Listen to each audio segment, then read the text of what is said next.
C'est important de savoir quelqu'un a mis une tenue et a dit « Ah, waouh, cette tenue me va ». We can tell stories, not just with words, but with clothes, who we want to be, who we want others to think we are, and also what we want to become. L'histoire de mon père m'a amené à penser une collection qui veut représenter la force et la bravoure d'un homme. La mode n'est pas en marge de la société, nous sommes dans la société, nous sommes de la société, nous sommes la société même d'ailleurs. Est-ce que tu crois que la mode au Cameroun a ce qu'il faut pour atteindre le niveau de l'international? J'ai tellement à apprendre des marques camerounaises parce que nous sommes dans un environnement assez difficile. Notre invitée d'aujourd'hui est une visionnaire, créatrice de mode. Tu es en train d'organiser un grand événement pour 15 jours. Mode on Activation, la quinzaine de la mode. Quelles sont les activités qui auront pendant ces 15 jours? Dans ma tête, si j'ai même 100 activités dans ma tête. Si tu pouvais changer quelque chose dans l'industrie créative ou de la mode? Tu as fait fort avec la question là.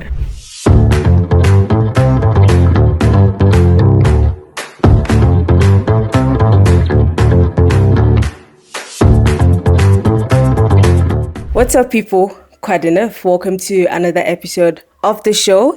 Et comme j'ai dit, notre invitée d'aujourd'hui est très très spéciale. Et je suis sûre que plusieurs de vous connaissent déjà sa marque. Mais aujourd'hui, elle est là elle-même. Et vous pouvez voir que je suis bien habillée. Ladies and gentlemen, we have none other than the visionary, the creative director, artistic director of the brand Afro Yakadron. We have the wonderful Karen. Coucou Karen. Hi, Dima. Comment tu vas? Ça va. 1 à 10. Disons 7,5. 7,5. Ok, je suis très contente de t'avoir sur Quoi de neuf. Ça fait longtemps que je pense à t'avoir sur le show. Et finalement, tu es là. Donc, ça fait 10 ans que tu es dans la mode avec Afro Yakadron et plusieurs autres choses que tu fais. Mais ma première question sera, quel est le truc le plus difficile pour toi que tu trouves au Cameroun dans la mode? C'est une question vraiment difficile. Bon, moi je partirais du fait que dans la mode, c'est beaucoup plus, disons quoi, des plateformes pour pouvoir mieux apprendre, pour pouvoir... bon, moi j'ai une marque, je suis autodidacte et tout. J'aurais bien aimé à apprendre autrement que d'apprendre de mes erreurs, en fait. Okay. J'ai eu beaucoup d'expériences, beaucoup d'erreurs pour dire que voilà, j'ai monté quelque chose de fort ou de pas fort et tout. Mais c'est un peu ça pour moi, ce qui reste difficile. J'aurais bien voulu avoir peut-être, je sais pas, une usine de production pour ne pas trop réfléchir sur comment monter mes vêtements, comment monter mes designs et tout. Et c'est réellement la main-d'œuvre, réellement la main-d'œuvre qui parfois est, voilà, bonne, mais chère. Et pas du tout, disons qu'on n'est vraiment pas dans la consistance avec la main-d'œuvre et tout. Okay. C'est réellement ça. Ok. Je sais que j'ai commencé très sérieux, Oui. mais on va faire un petit jeu. Ok. On va faire un petit jeu. C'est this or that, tu vas choisir l'un ou l'autre. D'accord. Ok. Je suis sûre que je connais quelques réponses, mais on va quand même jouer. Ok, tu préfères styling ou designer? Designing. Ça fait. Pop-up ou défilé? C'est trop fort, les deux. Pop-up, quand c'est vraiment original, oui. Défilé, quand c'est inclusif. Inclusif, ok. Oui. Ok, make sense. L'histoire derrière la collection ou construction technique? L'histoire derrière la collection.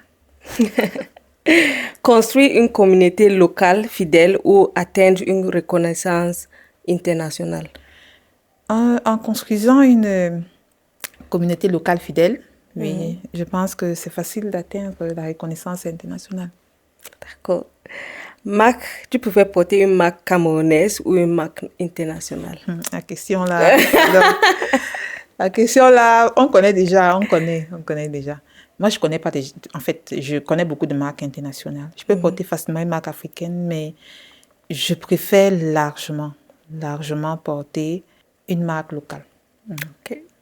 Ok, on a fini notre This or That. Ok. Et depuis, je voulais te demander le nom Afro Yakadron. Comment ça s'est passé? Pourquoi ce nom? Afro Yaka Drum. Je vais d'abord dire que je viens de me rendre compte que mon esprit est souvent, je vais dire que quoi, j'ai souvent trop de choses dans ma tête qui peuvent sortir et ne pas avoir de sens dès le départ, même pour moi. Ok. Afro Yaka Drum, pour moi, c'était parce que j'avais déjà les cheveux afro. Donc, du coup, je voulais je veux dire que quoi, mettre ça en avant, le fait que ma marque, c'est pas seulement une marque de vêtements, parce que j'ai commencé aussi par faire de la cosmétique Ok. pour cheveux. Et c'était vraiment une période de retour au naturel. Donc, j'ai directement adhéré. Afro, c'était beaucoup plus pour ça, Ok. pour les cheveux. Yaka, Yaka, bon, c'est ça, quoi. Yaka, c'est Yatou Karine. J'ai eu du mal à trouver ça. Bon, j'ai eu du mal vraiment. Pourquoi? Parce que je voyais mal mettre mon nom sur la marque. Mais Yaka m'a paru tellement facile à mettre sur pied, à entendre ou à imaginer la sonorité. Maintenant, concernant drum, je sais que là, on m'a déjà posé la question, mais tu fais quoi avec le tam-tam? Mais c'est beaucoup plus parce que je me suis dit, je voulais partager un peu mon monde, l'univers de ma marque, ma vision des choses. Et j'ai pensé au tam-tam, le tam-tam qui est comme un messager, qui était comme un messager à l'époque. On se servait du tam-tam pour communiquer. Et j'ai voulu associer ça à ma marque, en fait. Que voilà, j'ai un message pour vous. Venez écouter Afro Yaka. C'est à peu près ça. Donc, ça a donné Afro Yaka Drum. Wow. Si quelqu'un me disait D'imaginer comme ça. d'imaginer, non. Mais c'est très intentionnel et pas seulement avec le nom, mais avec ta marque. Tout ce que tu fais est très intentionnel. Et dans quelques mois, Afro Yaka Drum aura 10 ans. Oui, 10 ans. Like, c'est comme un enfant qui a grandi. Oui, sincèrement. Donc, tu as dit que tu as commencé avec les cosmétiques. Oui. Donc, le choix de décider, OK, je veux entrer dans le monde de fashion, design et tout ça. Est-ce qu'il y avait quelque chose qui s'est passé ou bien tu voulais d'abord créer pour toi et tu as dit, pourquoi pas créer pour les autres? Oui, je pense que c'était un peu ça. Je suis tombée comme par hasard un jour sur les colliers en tissu pagne. Là, je venais d'accoucher, c'est vrai, je m'ennuyais un peu. Je venais d'accoucher, j'étais à la maison et j'ai été très intéressée par les colliers en tissu pagne. Je me suis rendu compte que voilà, même les meubles, on peut faire des meubles avec le pagne et tout. Et moi, j'avais toujours cette conception du pagne qui me paraissait très lourde. Étant Bamoun, oui, étant Bamoun, j'étais toujours habituée à voir voilà, le pagne, deux pagnes et tout. Et moi, j'avais du mal à marcher avec. J'avais du mal à marcher. Même quand on m'aidait à attacher, je tenais toujours. Et au final, ça finit par m'énerver, cette façon de porter le pagne. Je n'ai jamais pu apprendre, d'ailleurs. Et du coup, en découvrant que je pouvais faire beaucoup de choses avec le pagne, ça m'a intéressée. J'ai commencé par faire des choses moi-même. Après, j'ai rencontré un de mes mentors qui m'a appris à monter des boucles. Et j'ai apprécié. Je me suis même inscrite au cours en ligne au Nigeria, oui, pour apprendre à monter des colliers.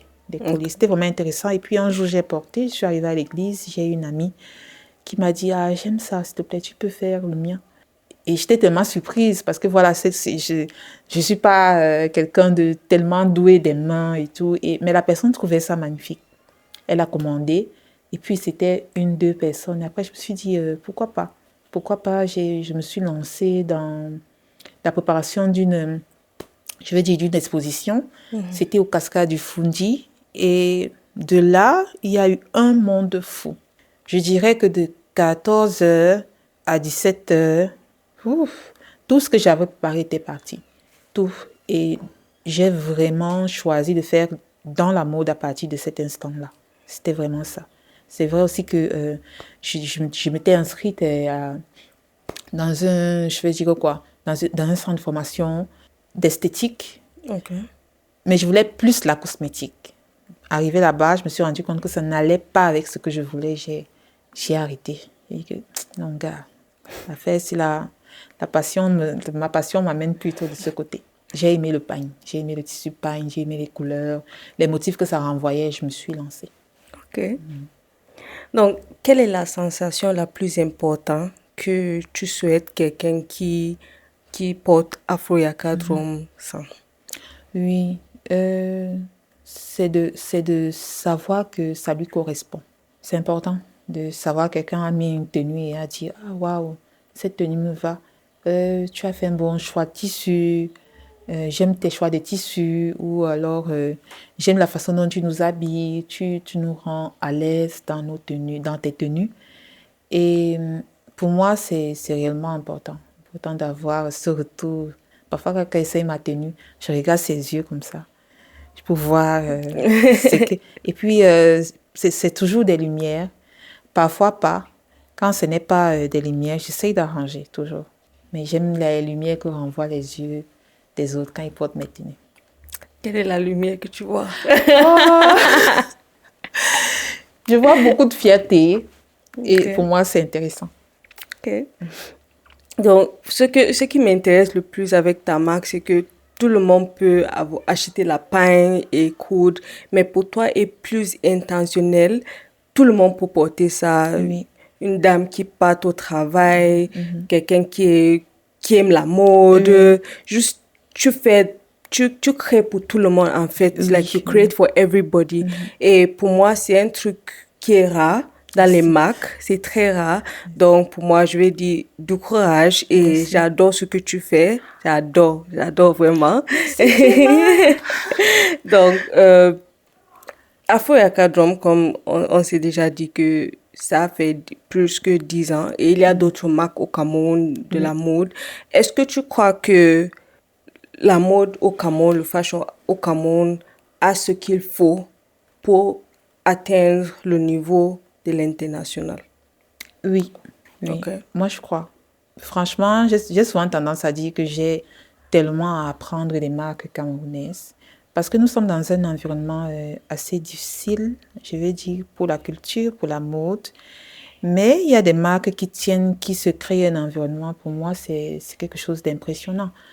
Je ne peux pas dire, je sais pas, je me rappelle pas combien de fois j'ai voulu abandonner ou je me suis posé la question, mais qu'est-ce que je suis venue me faire dans la mode ici? Mais voir des marques qui proposent quelque chose de fort, des univers bien différents les uns des autres, qui habillent déjà et qui ramènent des gens vers eux, qui captivent les mentalités ou bien encore les esprits des Camerounais. Moi, je trouve qu'on a beaucoup de choses à proposer. Pour nous, réellement, c'est l'environnement. C'est vraiment l'environnement qui manque et disons que nos marques gagneraient ou bien nous alors, c'est ce qu'on fait d'ailleurs entre nous, c'est qu'on collabore beaucoup et on aimerait encore bien intensifier ces collaborations-là parce que justement, les collaborations, comme j'ai souvent tendance à dire, je crois que je l'ai dit encore dernièrement, créent beaucoup l'innovation. Oui. Quand on collabore, on innove énormément. Et je pense que c'est important de parler, de créer, de se retrouver et de se dire, voilà, il nous faut tel ou tel plan pour avancer. Donc les Camerounais, les designers camerounais ont tellement à proposer.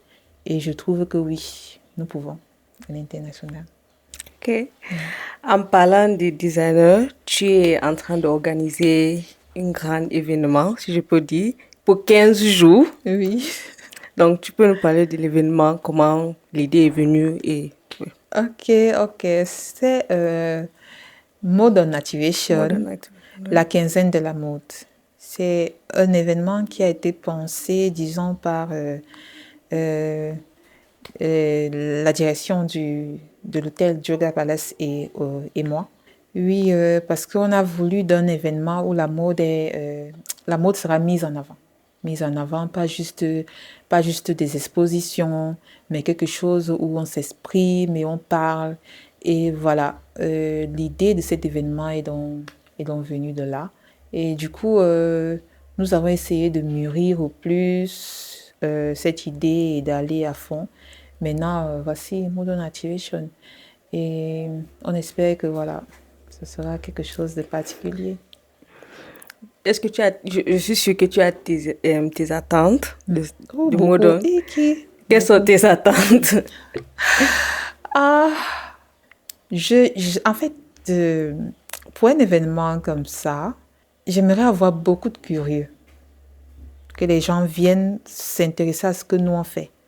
Au message que nous on a donné, je disais que le designer, lui, quand il crée avec une histoire derrière, forcément. Il a quelque chose qu'il veut exprimer. Parfois, le vêtement seul qu'on va voir ne suffit pas à dire tout ce qu'il a dans son cœur ou bien dans son univers ou tout ce qu'il veut exprimer.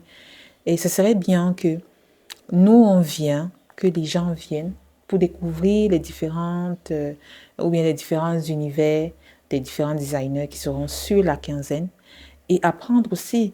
Parce que là, on a voulu créer quelque chose comme des petites discussions, des petites causeries pour inspirer, pour former, pour activer une nouvelle génération de créatifs, pour leur dire que voilà, nous sommes là et même si vous venez derrière, nous pouvez faire plus. Et en vous appuyant peut-être sur nos erreurs, sur ce que nous avons appris durant telle ou telle année. Et pour moi, c'était important de mettre ça. C'est pour ça que nous avons créé la Modern Academy qui se déroulera pendant la Modern Activation pour permettre ces échanges déjà entre créatifs et entre ceux qui aimeraient découvrir le monde des créatifs et apprendre des créatifs. Je trouve ça intéressant et j'appelle vraiment, vraiment les curieux, même ceux qui pensent que la mode n'est pas si intéressante que ça, de venir découvrir et de voir ce que nous avons à proposer. Ok. Quelles sont les activités qui auront pendant ces 15 jours? C'est comment c'était les activités là. Dans ma tête, si j'ai même 100 activités dans ma tête. Mais bon, disons que c'est beaucoup d'activités. On a une soirée d'ouverture, bien sûr, qui est le lancement de Modern Activation, qui aura lieu le 21 novembre au Yoga Palace Hotel. Ensuite, le samedi qui suit, nous avons, disons quoi, c'est comme une foire ou bien encore, pas une foire, parce que j'ai tout fait pour ne pas appeler la quinzaine une foire, qui est l'ouverture du marché créatif. Là, on va faire connaissance avec les designers qui sont sur la quinzaine. Et ce sera la même chose dimanche. On est sur le marché créatif. Le lundi qui suivra, ce sera le lancement des résidences, le lancement de la Modern Academy avec voilà, les différents encadreurs qui seront là, les créatifs qui veulent apprendre, et les mannequins. On a un peu tout ce monde-là qu'on a essayé de regrouper, tout le monde qui fait la mode. Et ensuite, nous aurons plusieurs activités qui tournent bien sûr autour du marché, des expositions, des petits shows, des défilés, des performances. Bientôt, bien sûr, il y aura des présentations des designers. Chaque designer a un jour qui lui est réservé pour qu'il présente son univers, ses différentes pièces, sa façon de travailler, ce qu'il veut montrer au monde. Et ensuite, nous aurons bien sûr une journée orange, oranger le monde, puisque voilà, le 25 novembre, c'est la journée, le lancement des 16 jours d'activisme, des violences basées, contre les violences basées, en fait. Gender-based violence. Ouais, voilà. C'est un peu ça. On aura une journée justement pour parler de ça, pour parler de créativité, mais parler aussi de violence. Parce que voilà, la mode n'est pas en marge de la société. Nous sommes dans la société, nous sommes de la société, nous sommes la société même d'ailleurs. Ouais. Et on aimerait bien entamer ces genres de conversations qui nous mettent sur la route, sur le chemin pour voir comment est-ce que nous, en tant que créatifs, nous, dans la mode, on participe à dire non aux violences basées sur le genre. Et bien sûr, c'est le 25 novembre. Et ensuite, beaucoup d'autres choses suivront. Énormément de choses d'ailleurs. Et bien sûr, le dimanche ou bien encore le samedi 6 décembre, c'est vraiment le show final. Le show final qui a une soirée en blanc et tout. Un peu un genre. Oui, il y aura alors le défilé final avec les différents designers et plusieurs autres aussi. Et où les résidents qui ont travaillé durant la quinzaine, qui ont appris, pourront aussi présenter ce qu'ils ont appris. Donc, je trouve vraiment intéressant de vivre un événement pareil. Je suis toute excitée à l'idée de vivre ça. J'ai hâte. Moi aussi. Donc, quelles sont les plus grandes leçons que tu as apprises dans toutes tes années de créativité? Je n'ai pas envie de parler de résilience parce que pour moi, la résilience, elle est devenue tellement, je veux dire, importante au point de ne plus être positif. Oui, pour moi. Donc, je ne parlerai pas de résilience ici. Une des leçons que j'ai apprises, c'est de mieux structurer ses idées. Mieux structurer ses idées. Mieux définir ce qu'on veut. Mieux définir sa cible. Très important. Et d'avoir toujours en idée qu'en vendant, qu'en ayant un esprit qui veut vendre, on peut toucher la bonne cible. Parfois, on crée juste pour nous. Après, on se rend compte que la collection, ce qu'on a fait, c'était vraiment pour nous. C'est parce qu'on se sentait... Mais en créant avec cet esprit business, on impacte plus. On impacte plus parce que voilà, on va considérer l'autre dans notre façon de créer. Et c'est assez important de le dire. Pourquoi? Parce qu'après, il y a beaucoup de nos, je veux dire, cadets qui nous écoutent, qui nous suivent. Et forcément, on a envie de dire, entrer dans le monde de la mode avec les pieds sur terre, en sachant exactement où vous allez. Si on entre en rêvant ou en ayant la tête dans les nuages, forcément, on se perd un peu. Et c'est ça. Moi, je dirais que j'ai appris à revenir à l'essentiel. Parce qu'avant, n'étant pas issue de l'industrie de la mode, n'étant pas formée par l'industrie de la mode, je me suis dit, je devais me fondre dans la masse. Me fondre dans la masse. Me définir beaucoup plus en tant que voilà, quelqu'un justement qui n'a pas appris et qui a besoin de se tasser quelque part et de vivre sa vie et de laisser les gens qui ont appris qui se donner, voilà, ou bien vivre en fait, exister.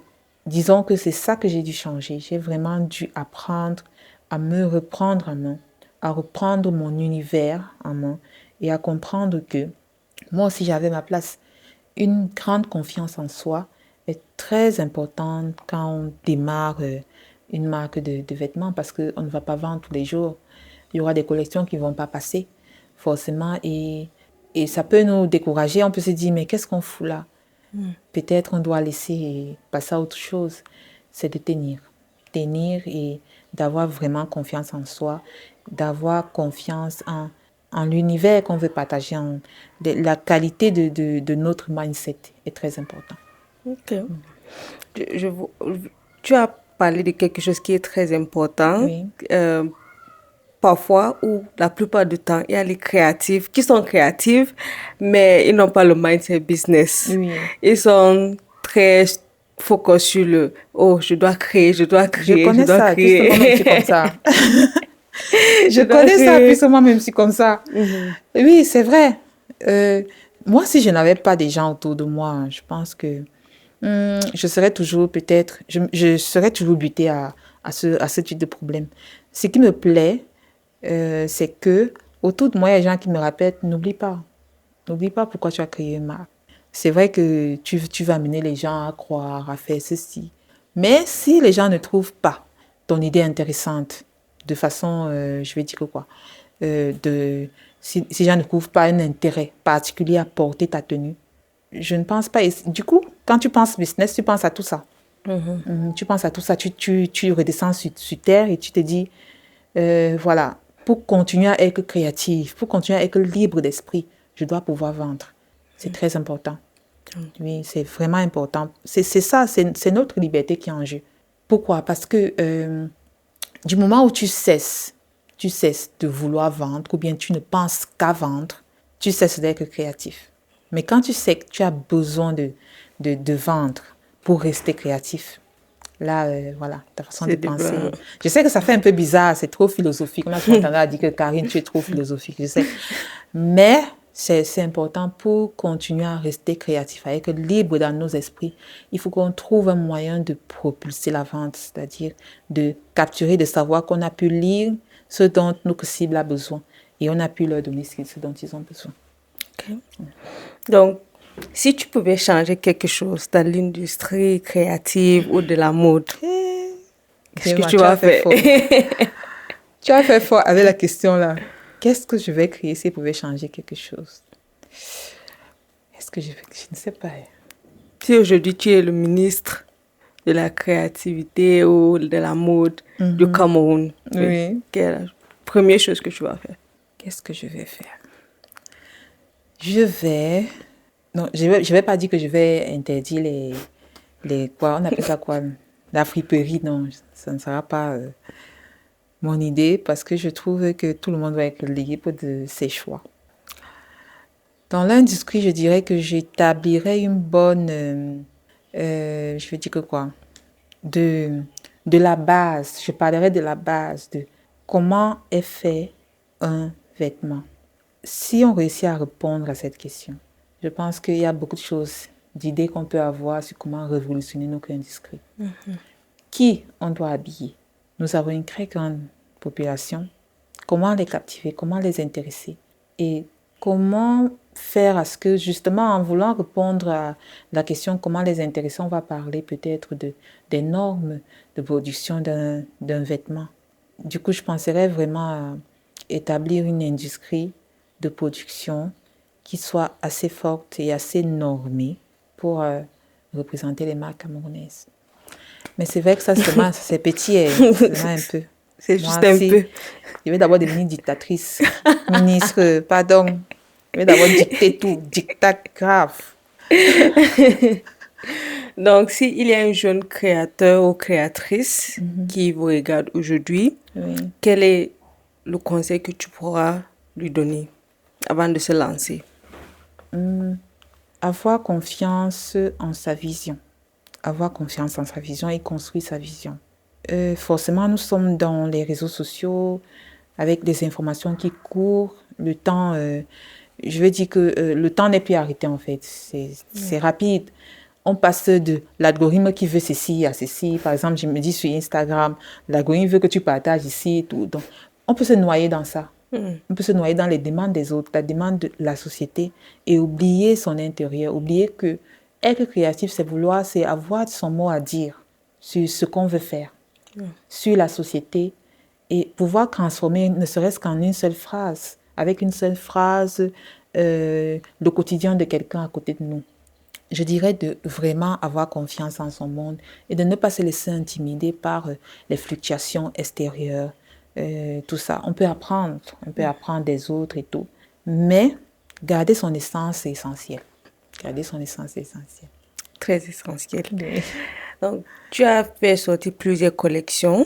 Quel est ton process, ton creative process pour faire sortir une collection? Oh, ok. Disons que je commence déjà... Moi, je pars toujours de l'histoire. Je pars de l'histoire que je veux transmettre, du message que je veux transmettre. Et à partir de ce message-là, je me dis, c'est vraiment dans la tête, c'est le mental, ça commence à venir. En fait, avec ça, je veux qu'il y ait telle chose. Je prendrai par exemple le cas de la collection que j'ai sortie en hommage à mon père, avec la ligne que j'ai créée, parce que ça m'a permis de créer une ligne masculine, Yakaledjen. Et j'ai sorti une collection en hommage à mon père, mais ça venait d'une histoire. l'histoire de mon père qui, pour moi, est devenue du jour au lendemain plus intéressante que quand il vivait. Vraiment, je vais dire ça comme ça. Je vais dire ça comme ça. Parce que je me suis rendu compte que mon père était plus que mon père. Je l'appelais papa, je l'appelais pas Emmanuel ou encore Pierre. Mais d'autres l'appelaient Pierre parce qu'on sait, les autres savaient qu'il s'appelait Pierre ou Emmanuel. C'est comme ça en fait. Mais moi, je l'appelais papa. Une façon de dire que je ne le voyais pas autrement que mon père. Donc pour moi, c'était papa, tout simplement.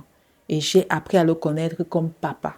Mais quand il est décédé, autour de moi, autour de lui, j'ai entendu des histoires de l'homme qu'il était. C'était assez intéressant, très intéressant. Pourquoi?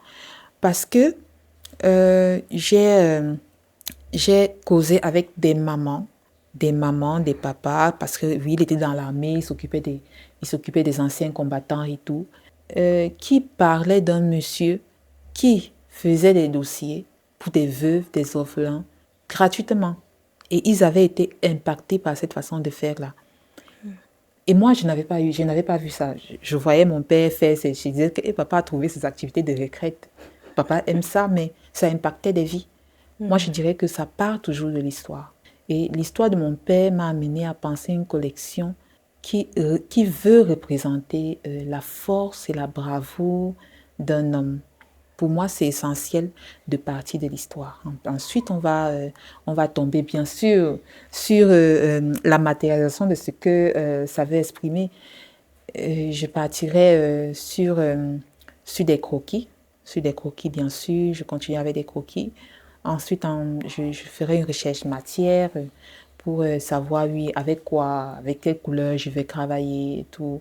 Construire un mood board, c'est vraiment... tout ça là, ça entre, ça continue. Bon, on est dans le processus créatif et tout, mais pour moi, comme je disais, l'histoire est essentielle parce que l'histoire te montre la voie à suivre. Je n'aurais jamais peut-être mis sur pied un bon buzz comme ceci si je n'avais que créé, si j'avais juste pensé à je veux un truc comme ça pour les hommes, non. J'ai pensé à quelque chose qui est un masque qui va représenter la bravoure d'un homme, un homme qui se bat pour sa famille, pour son quotidien, pour la société dans laquelle il vit, pour être un bâtisseur, pas pour être, voilà, parfois d'autres choses. Et ça m'a donné l'idée d'avoir ceci, d'avoir cette expression, d'avoir cette couleur et tout. Pour moi, c'est très important de commencer par l'histoire. Du coup, j'ai un process vraiment qui peut paraître différent. Oui, différent parce que voilà, quand on n'a pas appris chez quelqu'un, on se dit toujours que on doit avoir une façon de travailler, une technique de travail, et on se le fait. Ensuite, disons qu'avec les autres, avec les membres de mon atelier, par exemple, on aura beaucoup plus une conversation collaboratrice quant à la construction des vêtements ou la construction d'autres choses. Chacun pourra donner son idée. Non, je pense que, madame, si vous voulez avoir ce résultat, je vous proposerai plutôt de... C'est vraiment cette attitude collaboratrice-là que nous avons dans les ateliers Afro-Yakadjom.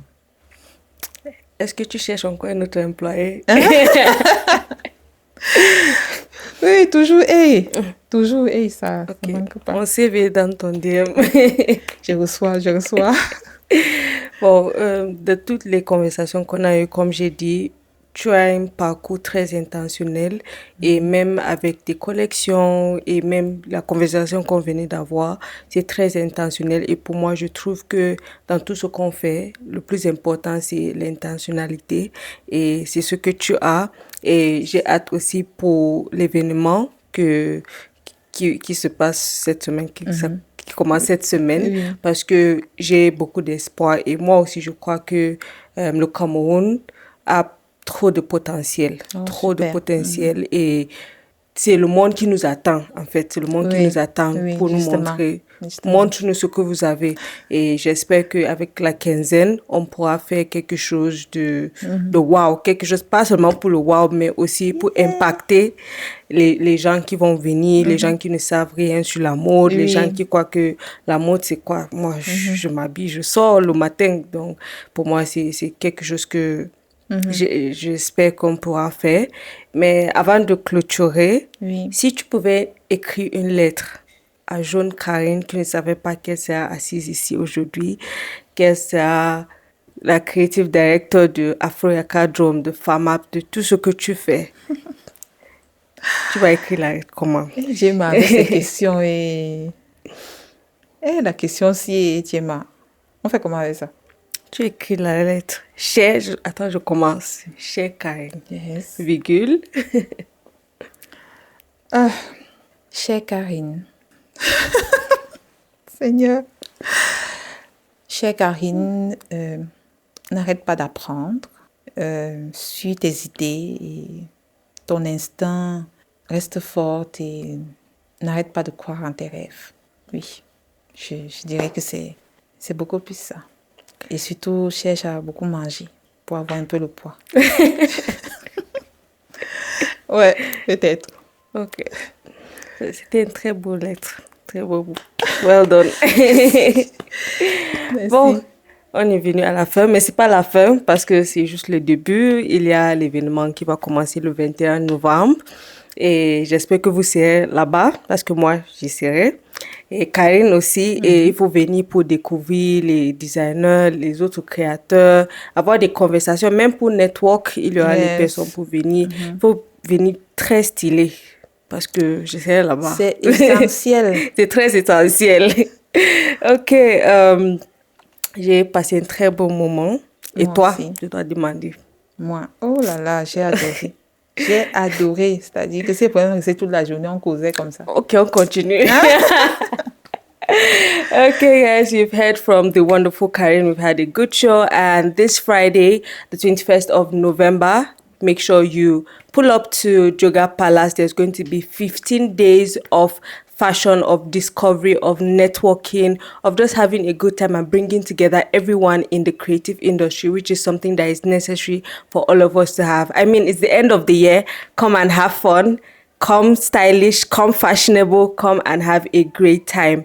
Now, make sure you also follow Karine and also follow Afro Yaka Drum on all social media platforms, which we are going to be putting out there. And yes, catch you on the next episode of Quadinef. I remain your host, The Voice German. Before I forget, I was styled. I was dressed by the wonderful Karine. I'm wearing a piece from Afro Yaka Drum. So tell us if you're going to be there on Friday. What are some of your expectations for Mode On activation? Catch you on the next episode.